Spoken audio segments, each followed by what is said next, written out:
You got the call. Welcome to the big leagues, kid.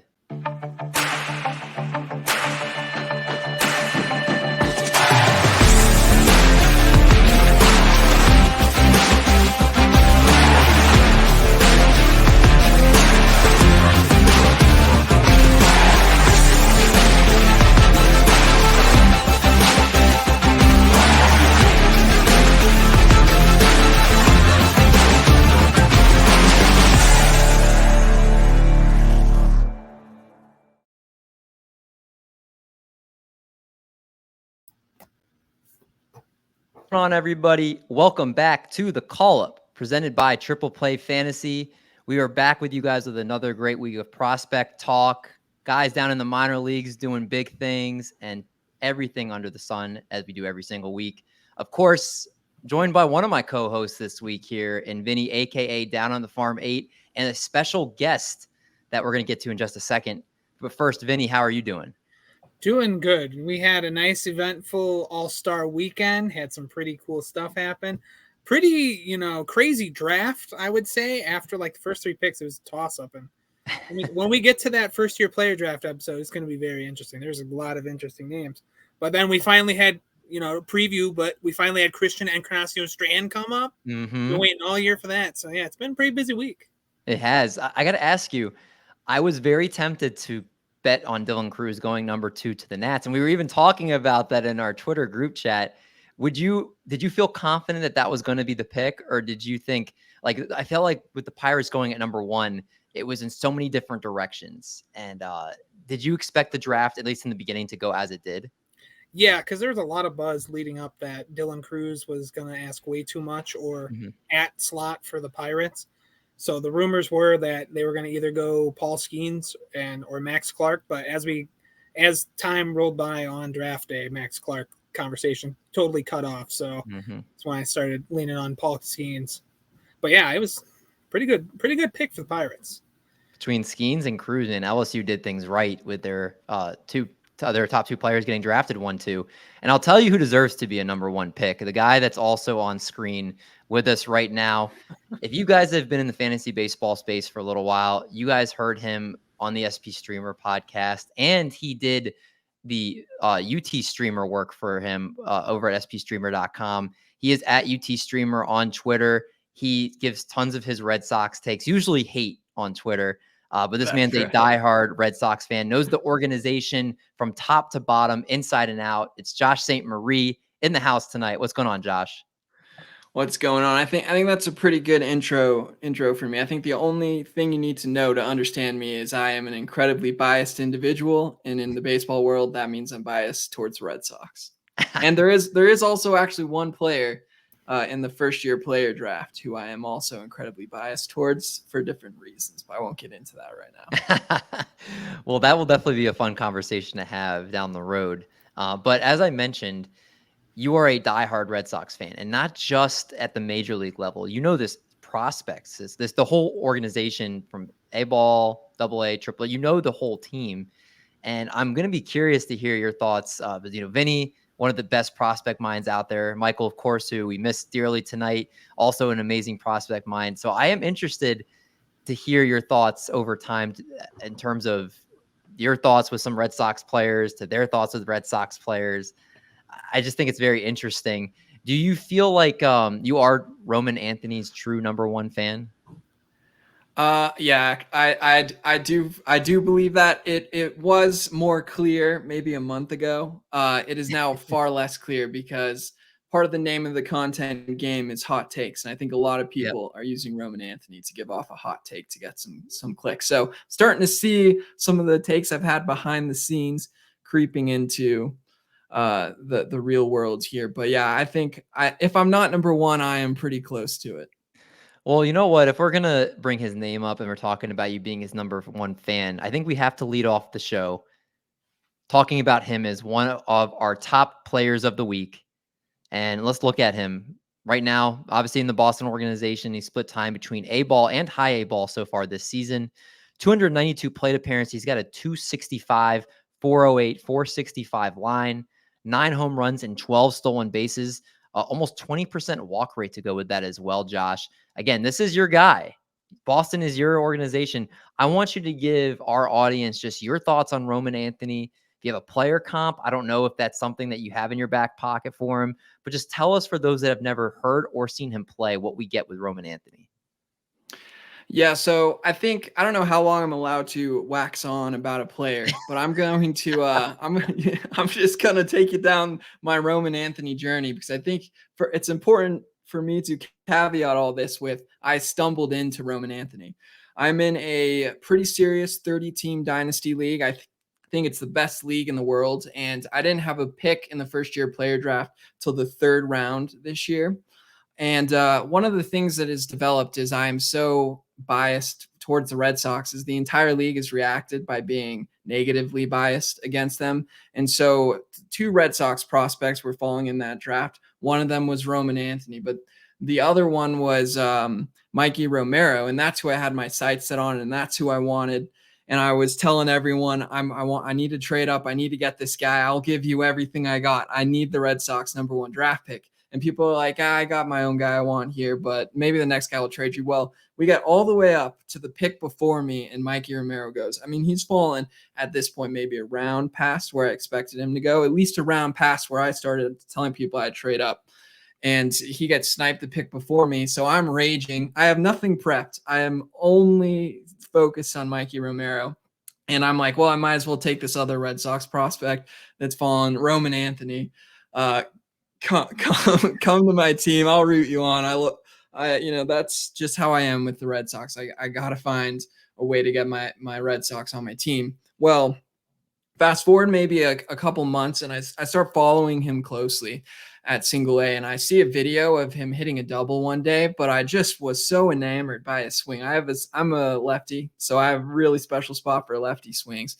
And Roman Anthony's got, in my opinion, the perfect lefty swing. It is absolutely beautiful. And at this point in time, he's not hitting very well. He's kind of struggling at a low A, and no one's really talking about him. There's some rumblings about how good his eye is, but other than that, not much about this guy. But I see this swing, and I loved it so much. I'm also a high school baseball coach, and my youngest brother's on the team, and I'm like, this is how you need to swing. I'm like, this is just copy this swing.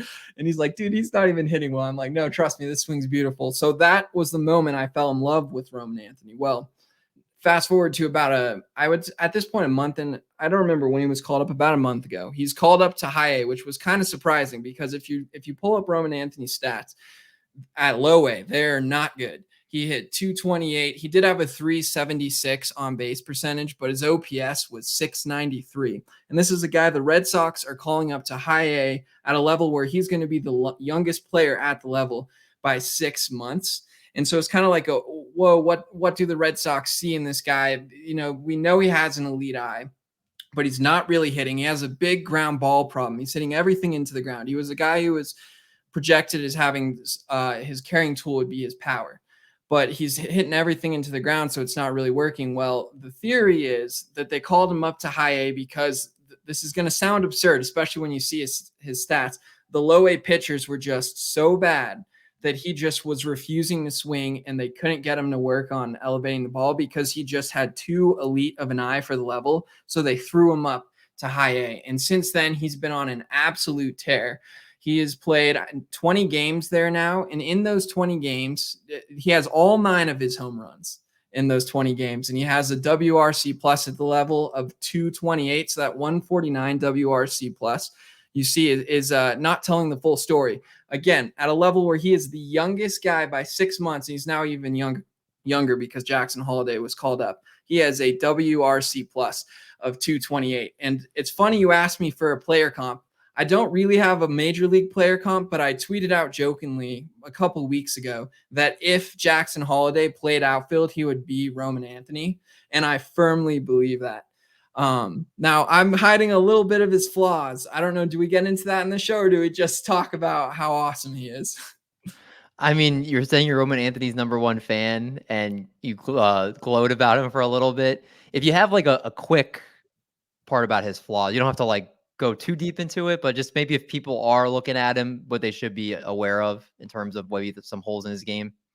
Yeah, so he struggles with spin, in particular breaking pitches, but also there's some questions about how he will handle lefty pitching, and this is where it gets really weird for Roman Anthony. He only has let me pull it up real quick. Against lefties at low A, he had a 435 OPS. At high A, he has a 545 OPS against lefties. Mhm. For reference, against righties at high A has a 1.319 OPS. But the reason this is so weird, lefties being a concern, he has had only 5 at-bats against lefties at high A, and it's not like the Red Sox are trying to protect him. That's something they want him to work on. It's just like, for some reason, there just aren't a lot of lefties, I guess, at high A, or just not a lot of lefties that the Red Sox have faced.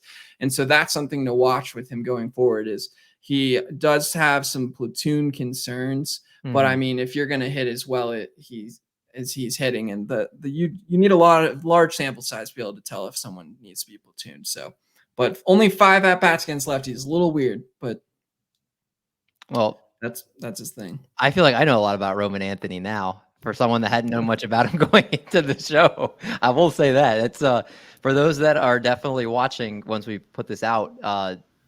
Roman Anthony, man, if he's out there and you're in a league with Josh, he will trade you to get him on his team. That's for sure.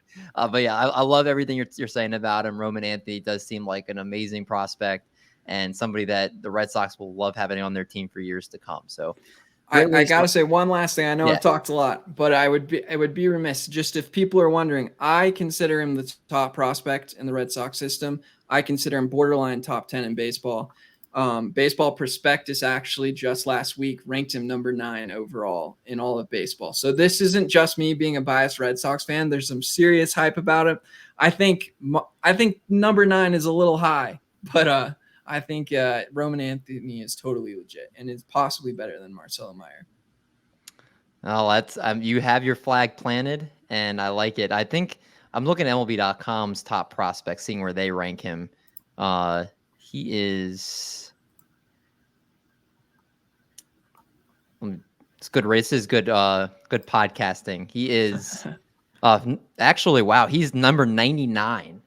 That's why it took me so long to find number 99 on MLB.com's top prospect. I'm actually surprised they have him in the top 100. This is all a very recent thing because at low A, he was doing nothing. Wow. So, all right. So, for those listening, this is the time to acquire Roman Anthony. Let's switch gears, though. Let's talk about Colson Montgomery of the Chicago White Sox, who is in high A right now.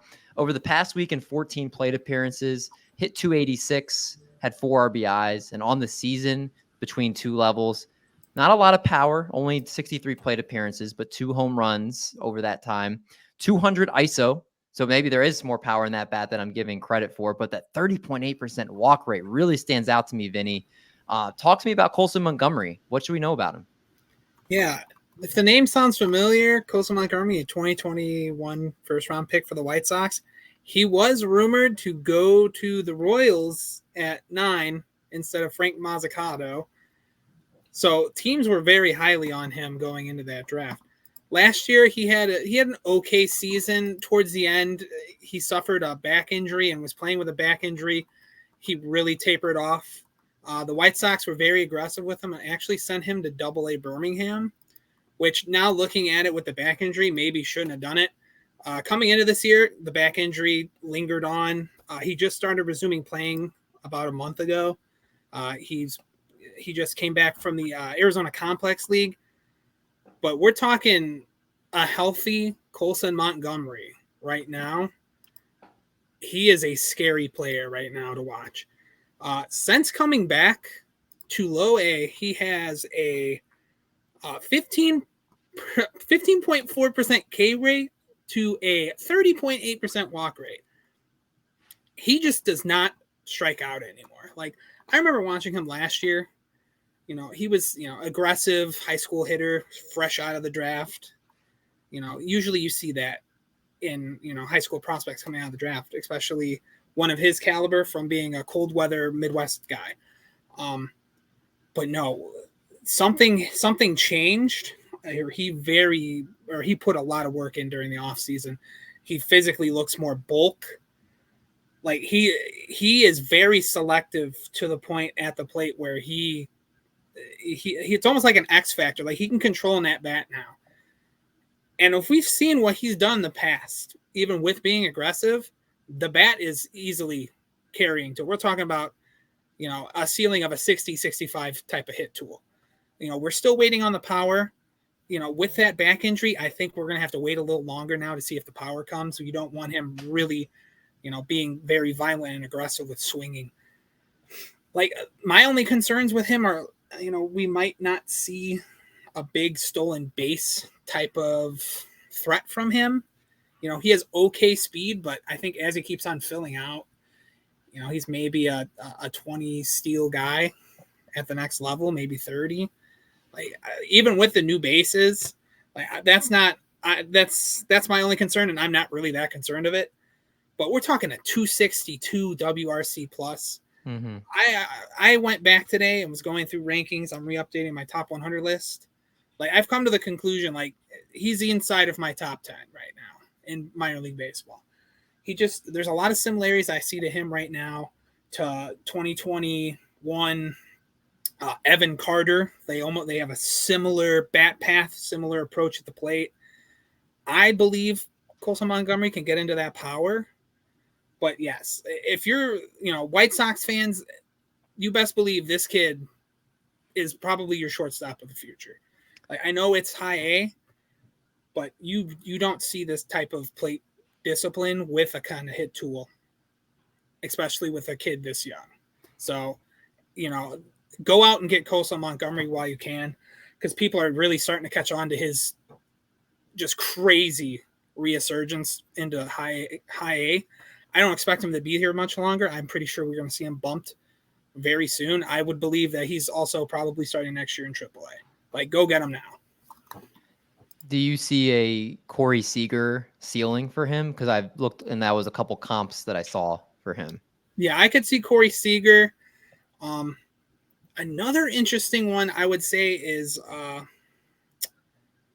almost like a Andrew Benintendi. Like, they're very similar, hit, probably more hit than power, but very athletic body-wise. All right. I'm definitely interested to keep an eye on him. Colson Montgomery of the Chicago White Sox, another player that's making a top 10 list on this show. So make sure you can acquire him now before it's too late. Let's talk about some pitching, Vinny. And Jacob Misiorowski. Did I say it right? I know you've corrected me prior to the show. Yes. All right. We're good. 21 years of age, and he's played in 3 levels this year: A, high A, and double A. 50.1 innings on the season, a 2.50 ERA, a 101 WHIP, a 31.2% strikeout rate. A lot of good things in his profile, Vinny. And the Brewers don't have necessarily a wealth of pitching this year like they usually do. You have Brandon Woodruff missed a lot of time with injury. Freddie Peralta has been incredibly inconsistent. Corbin Burns I don't even know if we'll be back with the team next year with the way the contract has played out. This looks like a guy that could be with the Milwaukee Brewers, I feel like, sooner rather than later, the way he's been pitching. Yeah. I'm actually very surprised about Misiorowski getting the bump to double A so soon, because he spent maybe a little bit longer than a month in high A. But, Jacob Misiorowski, if the name sounds familiar, he's the guy that you saw all over Twitter constantly throwing 100 at the Futures game during the All-Star weekend festivities.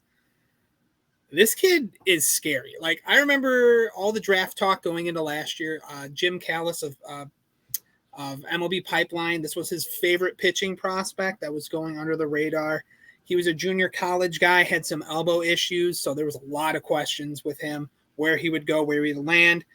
Fell into the late second round. And let me tell you, the arsenal that he has is absolutely mind-boggling. He has a fastball that I think they said averaged, especially at the Futures game, averaged like 99.6 or something like that. Like, he's a 2-pitch mix pitcher right now, but his 2 pitches are double plus. He has a slider over 2,700 RPMs, absolute nasty, late cut, tumble. Like, it's a beautiful pitch. Like, it is absolutely flawless. There are some concerns, though. I know some people believe that he might not have the stamina to be a starter and could potentially transition to a bullpen. But his 2 pitches play so good that I really don't think he moves to the bullpen. He's probably a starting pitcher 3 at the highest.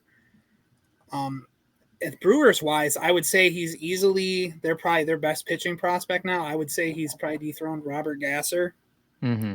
But still, for him to jump 3 levels this year, and he really had no trouble at all. Like Carolina, he only had 26 innings there. He had like 1 bad start, and his ERA looks like he was getting shelled. No, that's not the case. He had 1 game where he had like 4 earned runs. Don't worry about that. The K's, though, the K's are a different story. We're talking about 52 innings, pushing 80 Ks.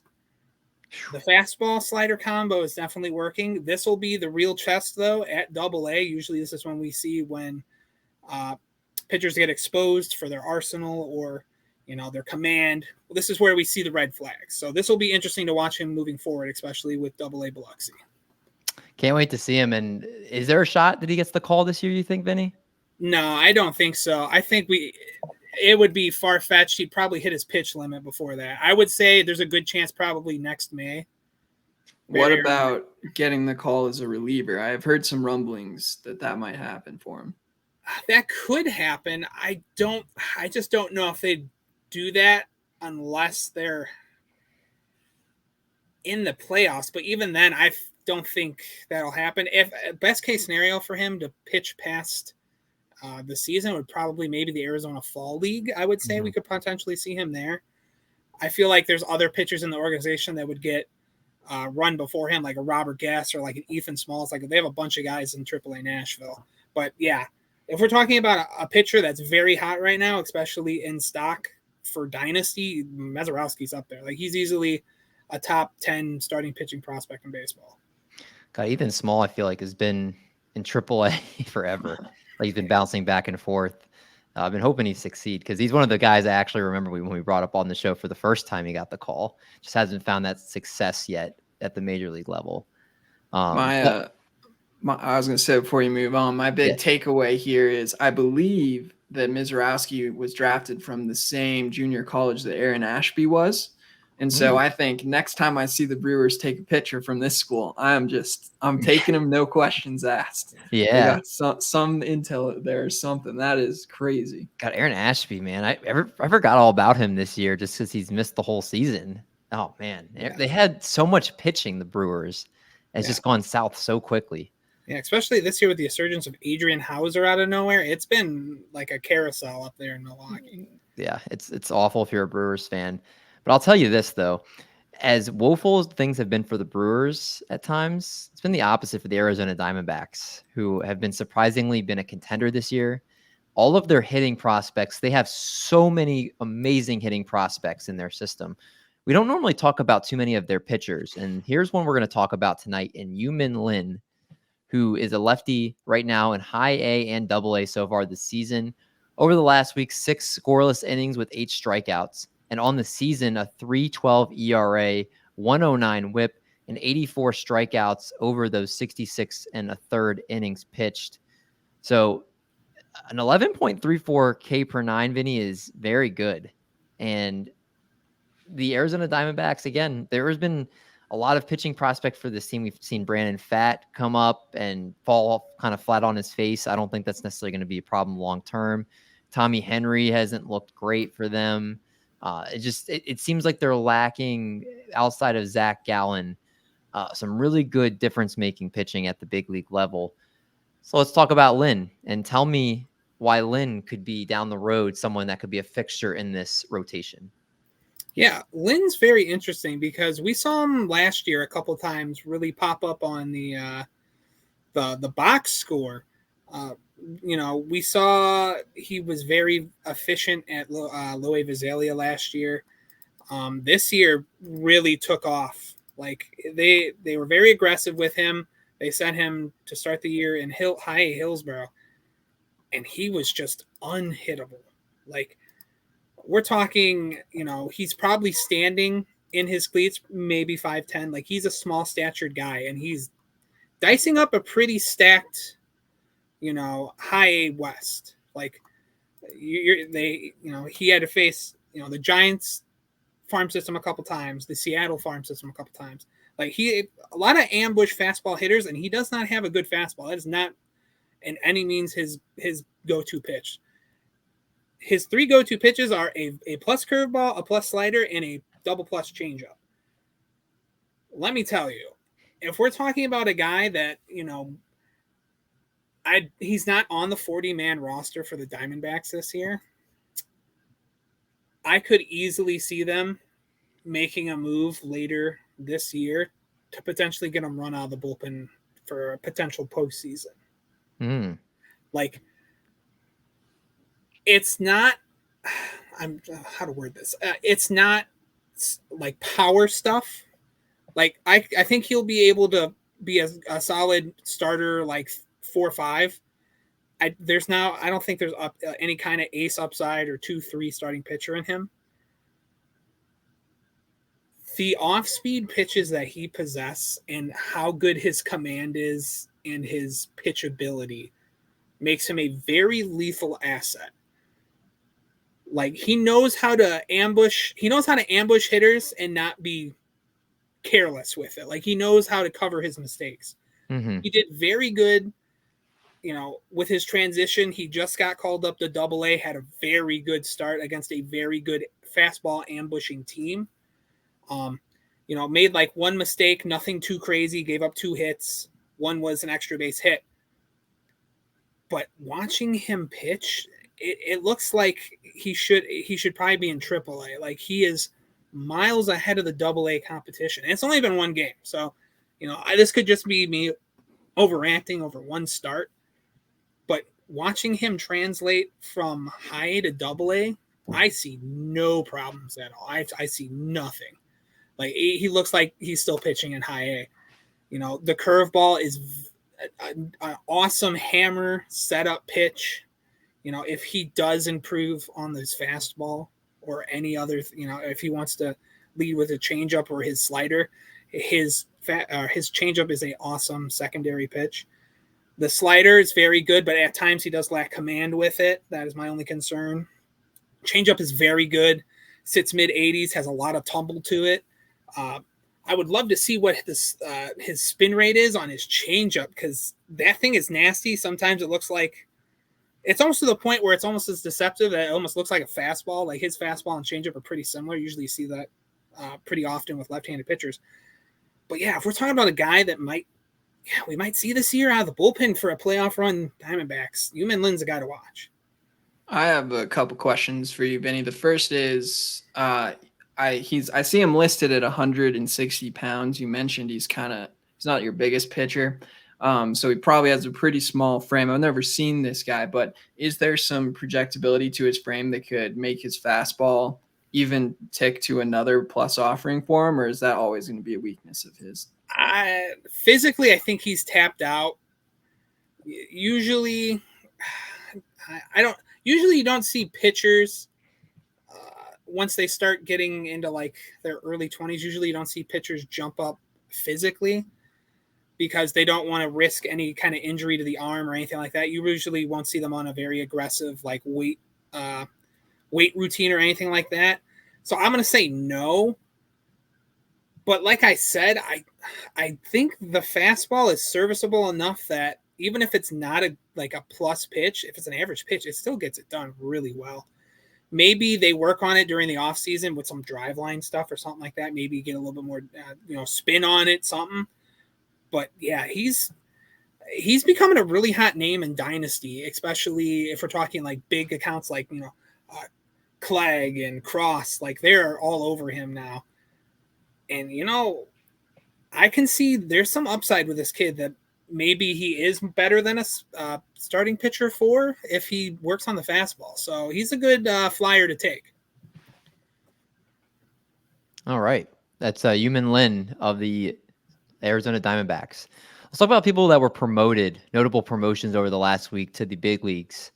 And Christian Encarnacion Strand, we touched on at the beginning of the show, finally got the call up, hit a go-ahead 3-run homer yesterday. So he's somebody I expect to continue to be up with the Reds all season.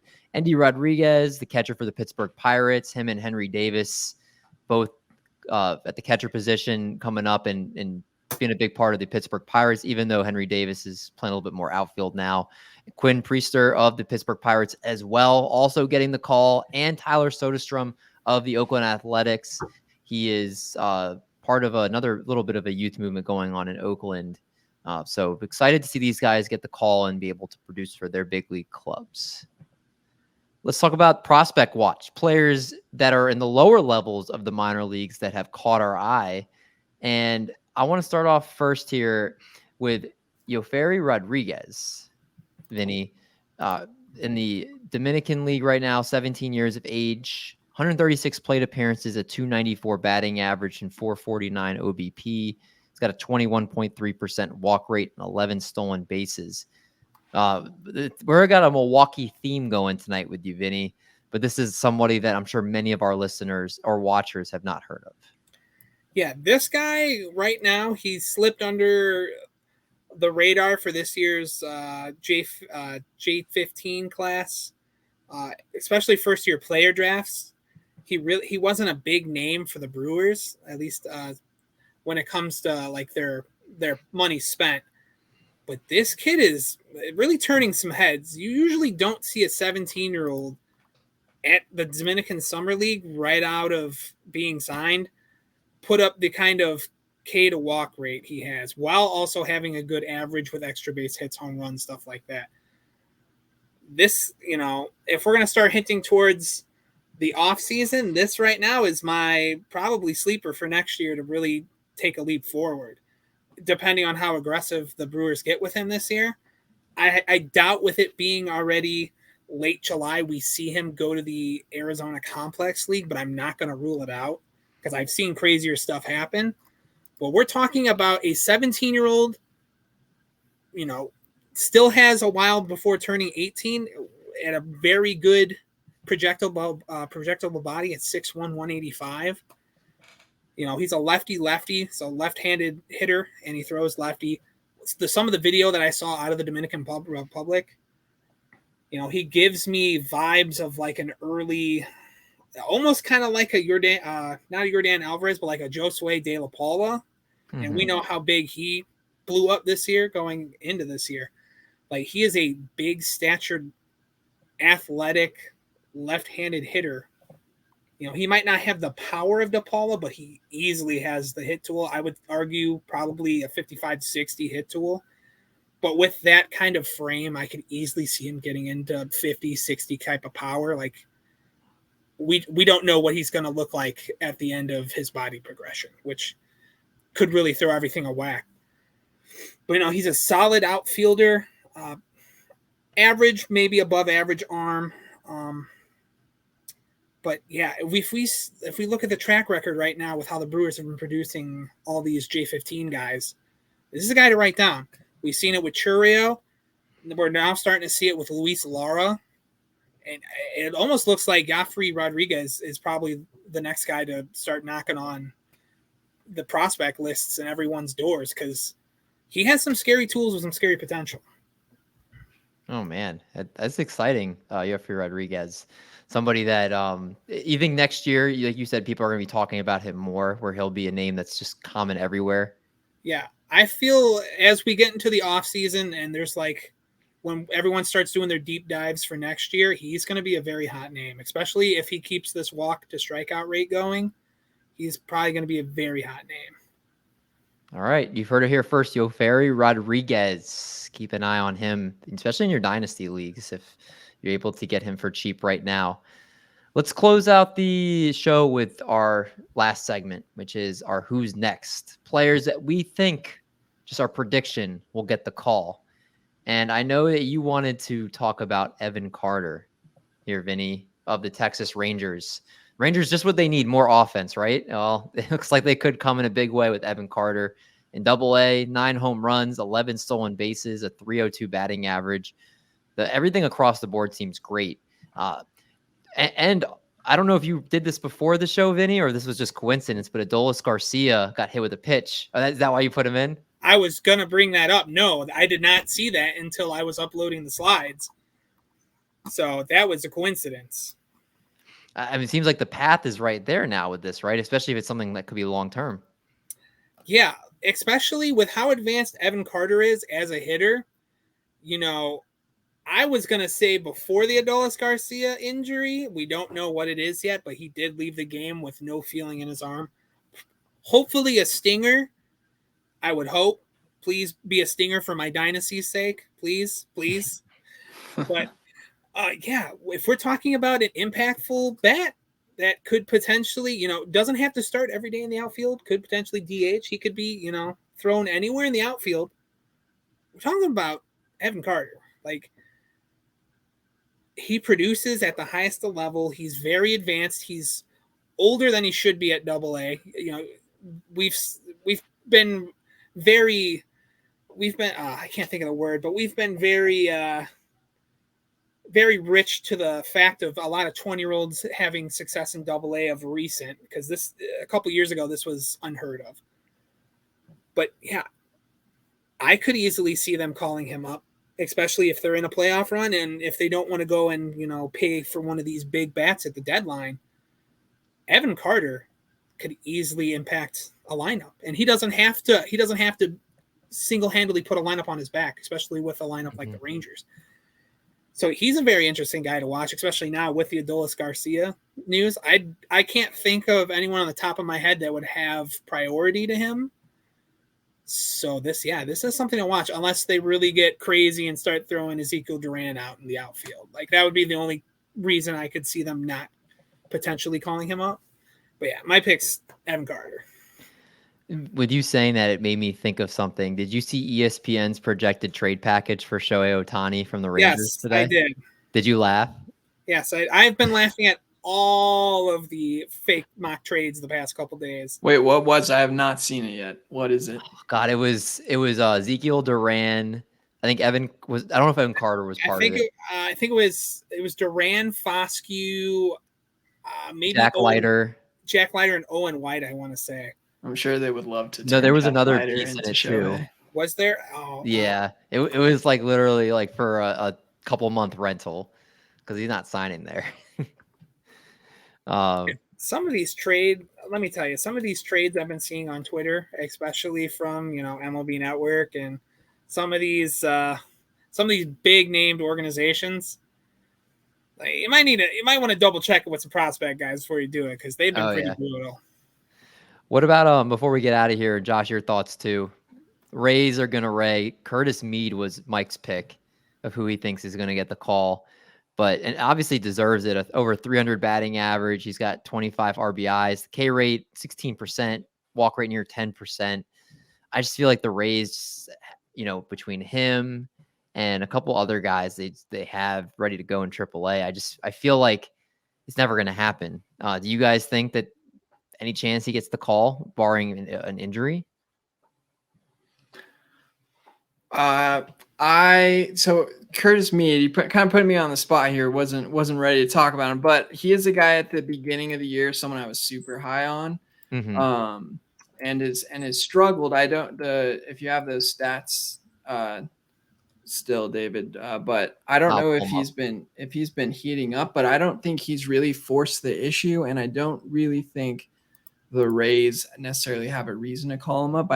They might have blown first place today. I hopped right on after work to this podcast, so I didn't catch it, but I think if the Rays are stumbling right now, but I don't know how much of that can be fixed by adding a bat like Curtis Mead. I think that their issues are all pitching related. So I think it's unlikely that Curtis Mead gets the call like anytime in the immediate future. Towards the end of the season when rosters expand, sure, but I don't think anytime that soon. But what do you think, Vinny? I think if Curtis Mead comes up, it's going to be injury based, especially right now, because he did have the injury this year. He has come back and he's been pretty good at AAA. He has a 290 average since joining back with Durham. Calling up right now could really hurt his trade value. I know he's been one of the names that all the teams have been rumored to, want in a return for an arm or a decent bat, like a Stroman or a Giolito, something like that. He's like one of their big ticket items. So, yeah, calling him up and risking a struggle and decrease in his value, especially trade-wise, I don't see it happening. But like I said, if an injury happens, he is on the 40-man roster. Mm-hmm. I would guess he has priority over, a Basabe or an Aranda. So it's possible. We've seen, especially this year with call-ups, we've seen some crazy call-ups this year, like Bryce Miller, Brian Wu. Just reported 5 minutes ago, Prelander Baroa has been called up to the Mariners. He's starting tomorrow. Like, we've seen some crazy stuff happen, so I'm not going to rule it out at all. He did just have a 5-hit game a couple of days ago. I was going to say, I am seeing that since he's been back in Durham, he's slashing 429, 479, 643. So he's definitely hitting quite well. It's definitely making people forget about those April struggles he had before he got injured. But yeah. And at this point in the year, it's definitely very hard to predict the call-ups, which, again, it could happen anywhere at any time. But these are just our shots for this week. But that's going to wrap us up for the show. Josh, man, I didn't lead this in the beginning, but for those that are watching or listening, Josh is going to be, hopefully, if everything lines up, going to be taking over for me in terms of hosting. And he's going to be with us. I'm still going to be hosting along with Josh over the next few weeks before my daughter is born. But once she comes, I need to take a step back. And Josh is one of the best hosts, one of the best people out there.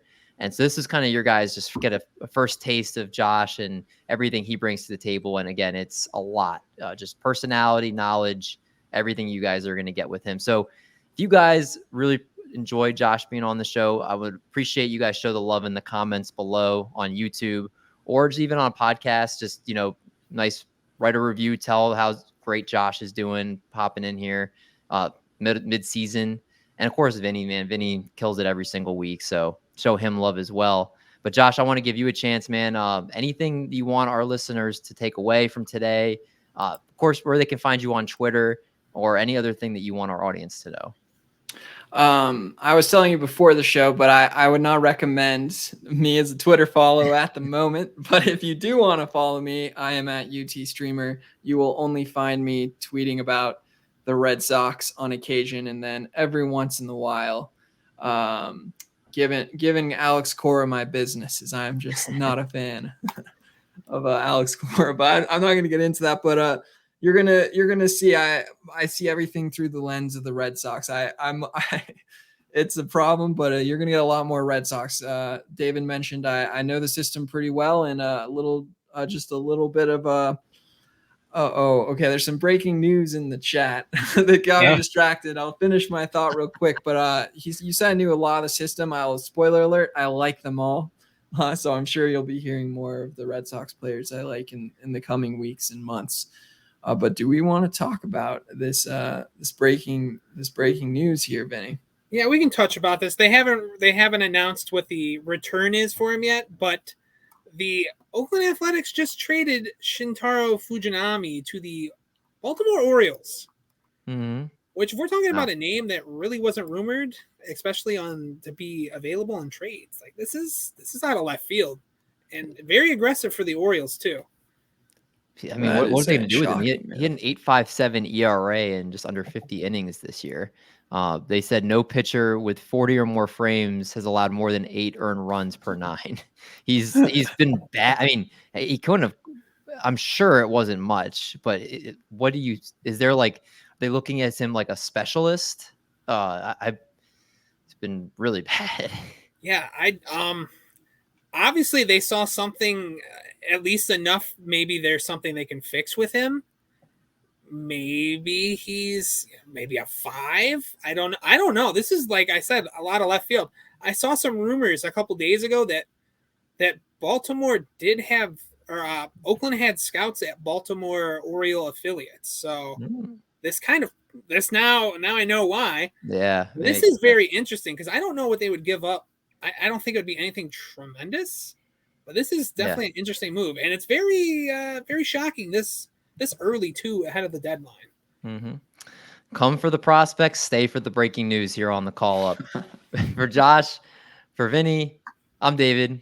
We'll be back with Mike next week joining the show, of course. And yeah, we'll catch you guys next week. Thanks for watching.